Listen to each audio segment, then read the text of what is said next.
Hello class, in last lecture we have taken example on the what commission और brokerage pay commission पे हमने examples लिए थे। आज हम आगे जाके नेक्स्ट ब्रोकरेज पे थोड़े एग्जाम्पल्स लेते हैं। Example, a property was sold through A broker. एक ब्रोकर के थ्रू अगर मैंने प्रॉपर्टी सोल्ड कर दी, वो कितने रुपए को की 45 लाख को एक प्रॉपर्टी क्या हो गई, सोल्ड हो गई। Who charge 2.25% brokerage. कितना ब्रोकरेज लेता है वो, 2.25 फ्रॉम बायर। इतना ब्रोकरेज वो बायर से लेता है and 0.25% brokerage from the seller. Seller से कितना लेता है वो, 0.25। फाइंड द अमाउंट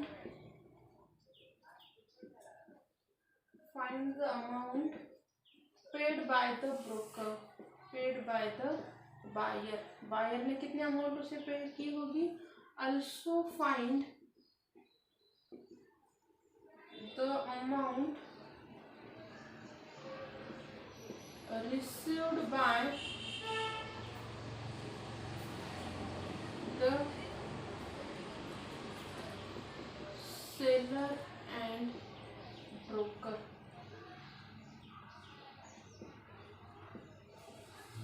क्योंकि ब्रोकर को कितनी मिली होगी वो भी बताओ, सेलर को कितनी मिली होगी वो भी बताओ। अभी क्या है, एक ब्रोकर है, वो क्या करता है, बायर से भी पैसे लेता है, सेलर से भी लेता है। तो कितने पैसे लेता है वो बायर से लेता है वो 2.25% और सेलर से लेता है 0.25। तो हम पहले ब्रोकरेज निकालते हैं। Brokerage paid by the broker, sorry buyer at 2.25% से उसने कितना किया होगा, 2.25% ऑफ कितने रुपीस है, 45 लाख रुपीस को उसने वो प्रॉपर्टी ये की थी। 2.25 डिवाइडेड बाय 100 इंटू 45 लाख, तो कितनी हो गई वो अमाउंट, 1,01 रुपीज 250। इतनी वो अमाउंट हो गई। ओके, तो ये किसकी हो गई, ये तो उसने बायर ने ब्रोकरेज दिया। अभी हम देखेंगे कि brokerage paid by the seller. Seller कौन से रेट पे बेचता है, वो 0.25% का वो ब्रोकरेज देता है। तो 0.25% ऑफ रुपीज 45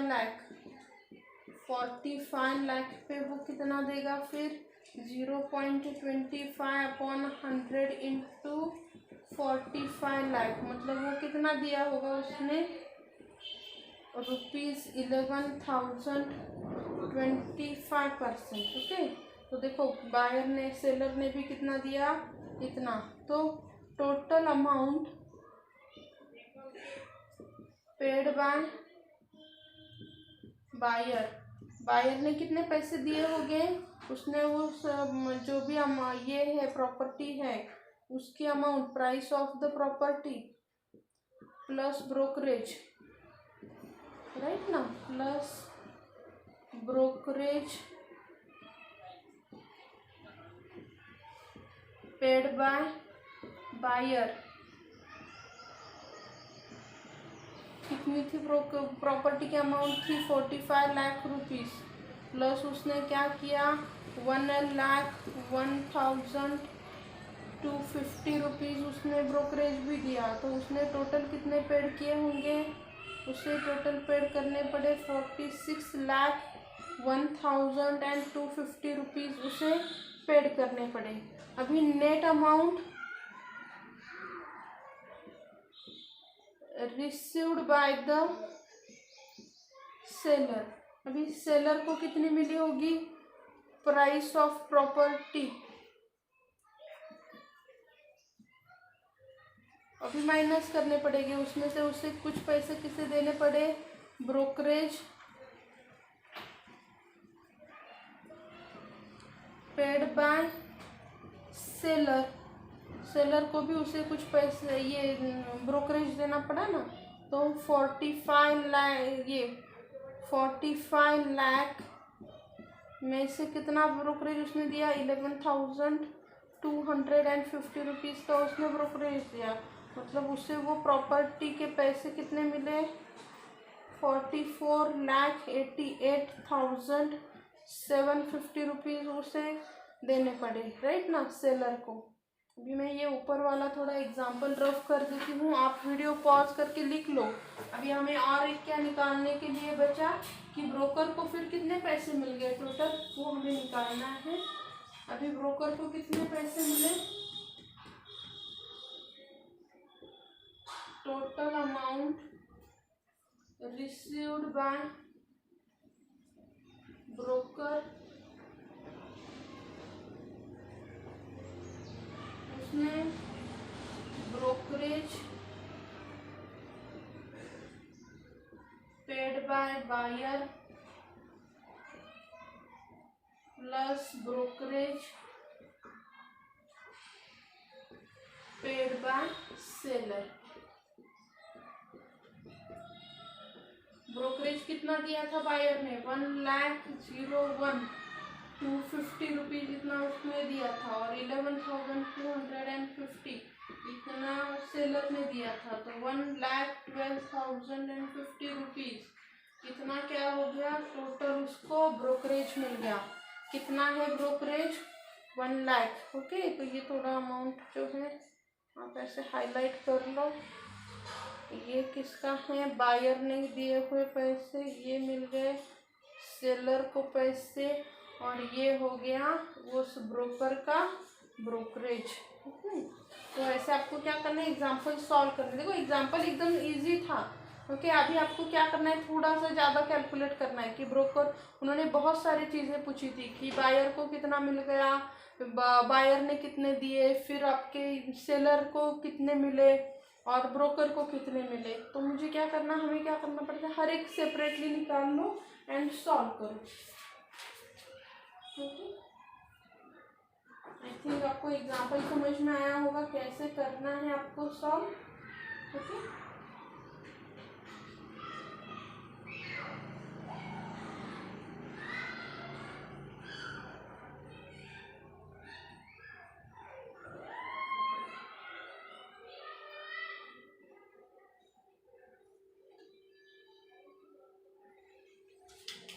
और एक एग्जाम्पल लेते हैं। अभी मैं रफ कर देती हूँ, वीडियो पॉज करते जाओ और एग्जाम्पल लिखो। बहुत इम्पोर्टेंट है कि आप एग्जाम्पल लिखो, क्योंकि बुक में जैसा है वैसे लिखने से अच्छा है सोच समझ के यहाँ पे लिख लो। Have your own notes. Okay, notes बना लो अपने अपने।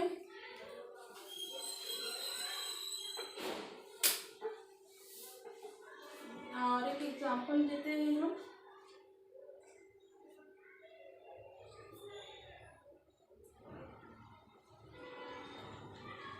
After deducting his commission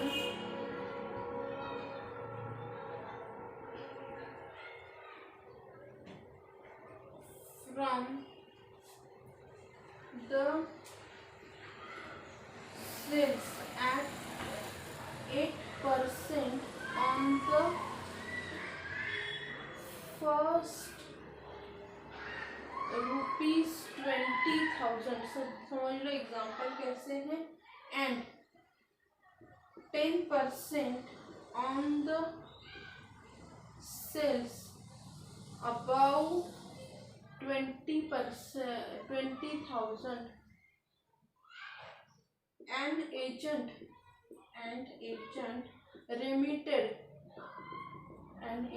remitted ₹31,900 to his principal.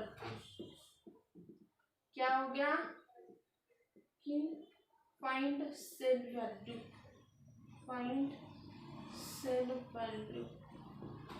देखो एग्जांपल बहुत इजी है कि एक कमीशन एजेंट था, उसने क्या किया 8% 20,000 तक 8% कमीशन ले लिया और जिसके ऊपर उसने क्या किया 10% कमीशन ले लिया। सब ऊपर का उसने क्या किया 2% एक्स्ट्रा ले लिया जो 20,000 के ऊपर गई वैल्यू। तो उसने क्या किया अपना कमीशन निकालने के बाद उसने क्या किया कि 31,900 उसका जो भी ये था ना प्रिंसिपल था जो उसको उसने वो 31,900 रुपीज दे दिए। तो उन्होंने अभी पूछा है कि वो सेल वैल्यू क्या होगी उसकी। तो पहले हम निकालते हैं, सपोज वो सेल वैल्यू जो थी सेल्स वैल्यू इज ₹x है, सपोज x रुपीज की वो थी। उसने क्या किया कमीशन एट 8% से हम निकालते हैं 8% ऑन फर्स्ट ₹20,000। तो वो फर्स्ट 20,000 पे कितना होगा 8/100 इंटू 20,000। तो ये है आपका ₹1600। ओके, तो उसको कितने पैसे मिल गए होंगे 1600 उस पहले 20,000 के। उसके ऊपर कितना है हमें पता नहीं है, हमने पहले वाला तो ये निकाल लिया। Commission at 10% on remaining, suppose उसका x है 20,000 उसमें से मैंने कट कर दिया क्योंकि उसका तो कमीशन मेरा इतना है। तो वो कितना है इंटू x माइनस 20,000। ओके, तो ये मैं 0.1x माइनस 0.1 इंटू 20,000 ऐसे लिख देती हूँ। तो ये अमाउंट होगी 0.1x माइनस 2,000। ओके, ये कमीशन। तो उसने टोटल कमीशन कितना निकाला, उसने टोटल कमीशन पहला वाला उसने निकाला था ये ₹1600 का और फिर ये 0.1x माइनस 2,000 रुपीज़ दूसरे इसका। ओके, तो उसने 0.1x माइनस रुपीज़ थोड़ा ये कर देती हूँ 400 रुपीज़ उसका ये टोटल कमीशन। अभी उसने अमाउंट कितनी रिमिट की थी, उसने कितना दिया पैसा उसको रिमिटेड टू द प्रिंसिपल। अपनी जो सेल्स वैल्यू है हमें तो पता नहीं वो कितनी है सेल्स वैल्यू, माइनस उसने क्या किया जो टोटल कमीशन अपना निकाल लिया था उसमें से, राइट। तो सेल्स वैल्यू का हमने x ली है, उसका टोटल कमीशन हुआ है 0.1x माइनस 400 रुपीज़ और उसने कितना पैसे दिए थे 31,900 रुपीज़ रिटर्न किए थे। 31,900 minus x minus 0.1x plus 400 हो गई है। तो ये है आपका 0.9x प्लस 400 रुपीज़। तो ये हो गया 31,900 माइनस 400 0.9x। तो ये हो गया 31,500 और ये 0.9 यहाँ पे ही आ जाएगा। तो ये x इज इक्वल टू 35,000 की वो सेल्स वैल्यू होगी जिसमें से उसने अपना कमीशन निकाल लिया। अभी उन्होंने हमें कमीशन नहीं पूछा तो हम ये टोटल कमीशन भी निकालते बैठते, नहीं पूछा है तो नहीं निकालेंगे हम। ओके, आपको चाहे तो थोड़ा अपने समझ के लिए निकाल लो कितना आ जाएगा वो x की वैल्यू 35,000 डाल के देखो कितना हो जाएगा। सेल्स वैल्यू वॉज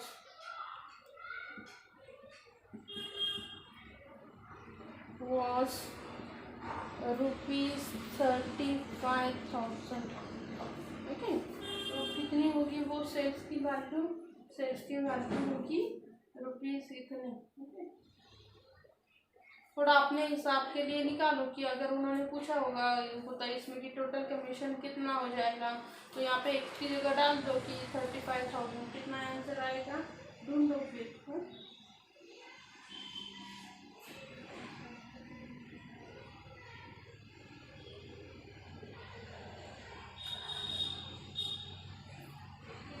पे 3100 इतना उसको वो टोटल कमीशन मिल गया होगा उसके ऊपर का। ये 0.1 इंटू 35,000 करोगे तो ये 3500 हो गया, और फिर आपका -400 करेंगे तो टोटल कमीशन इतना हो जाएगा। ठीक है, थोड़ा सा एग्जाम्पल के वक्त सॉल्व करते वक्त एकदम अपने ब्रेन को क्लोज मत करके बैठो कैसे करें करके, फटाफट थोड़ा लॉजिकल है। आपको यहाँ पे मैं कहोगी कि मैम प्रोसीजर बताओ, प्रोसीजर ऐसे कुछ नहीं है। क्या बताया मुझे एग्जाम्पल में, आपको एग्जाम्पल रीड करना आना चाहिए सबसे पहली बात, और उससे आपको बायफरगेट करना आना चाहिए कि मुझे क्या दिया है, क्या निकालना है, कैसे निकालना है। हर एक एग्जाम्पल के लिए आपको एक ही प्रोसीजर नहीं रहेगी मैम ये फिक्स प्रोसीजर है और इसी प्रोसीजर को हम यूज़ करेंगे, ऐसा कुछ नहीं है। ओके, एग्जाम्पल अलग हो गया, प्रोसीजर बदल गई। ओके, क्या दिया है, क्या निकालना है, ये अगर आपको एक बार समझ में आ गया आप इजीली एग्जाम्पल सॉल्व कर सकोगे। Okay, thank you.